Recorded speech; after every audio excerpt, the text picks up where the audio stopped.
Hello students.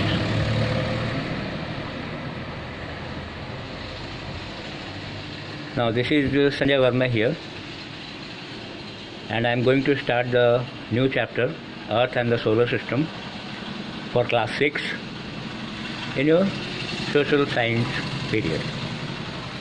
So first I would like to clear some words which we are going to use it frequently. Some words like celestial bodies. What is celestial bodies? We can define it like any natural body outside the earth atmosphere. कोई भी natural body जो कि पृथ्वी के atmosphere से बाहर है उसको हम celestial bodies कह सकते हैं. The first chapter itself says us about the theme that we are going to study about the earth and its solar system, and the solar system in which all the planets with sun will be discussed later. But first I would like to clear some special words which we are going to use it frequently. So in that manner, celestial bodies are those natural bodies which are outside the earth's atmosphere. कोई भी चीज़ अर्थ के atmosphere से बाहर का natural body जो होगा वो celestial bodies के नाम से जाना जाता है.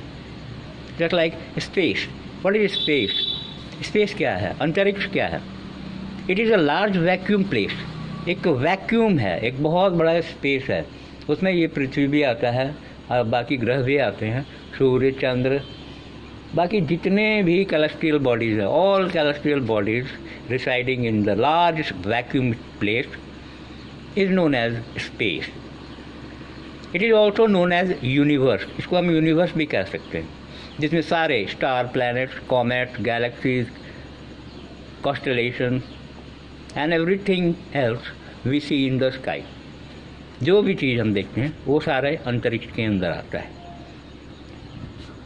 हमारे ये सब कहाँ से चालू हुआ? ये जितने भी प्लैनेट्स हैं, जितने भी स्टार्स हैं, जितने भी गैलेक्सीज हैं और बाकी जितने भी एस्ट्रोनॉइड्स हैं, जितने भी उसमें पर आते हैं जिसको हम celestial बॉडीज़ कहते हैं, वो कैसे उत्पन्न हुआ, उनका ओरिजिन कहाँ है? तो इसी थ्योरी, इसी संदर्भ में जितने भी हमारे साइंटिस्ट हैं और जितने भी शोधकर्ता हैं उन्होंने एक थ्योरी बनाई थी और उसका नाम दिया था बिग बैंग थ्योरी. तो ऐसा समझा जाता है कि यूनिवर्स जो है पहले ओरिजिन इसका कहाँ से है? एक बहुत ही बड़ा एक्सप्लोजन हुआ था, एक कॉस्मिक एग से बहुत बड़ा पिंड था और उसमें एक्सप्लोजन हुआ था किसी कारण से, और तब ये जाकर के सारे चीज़ उसमें से निकली से धीरे धीरे करके.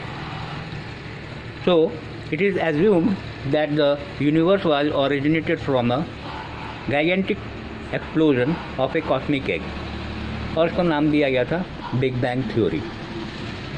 और शुरुआत में इन द बिगनिंग सबसे पहले जब ये चालू हुआ था तो एक बहुत ही छोटे कण से, एटम से ये चालू हुआ था. एटम बना था, उसके बाद धीरे धीरे मॉलिक्यूल्स बना, and then it formed a giant cloud of gases. बहुत बड़ा एक ह्यूज अमाउंट में गैसों का एक बादल बना और छोटे छोटे पार्टिकल्स जिसको कि नेबुला कहा जाता है उसका निर्माण हुआ.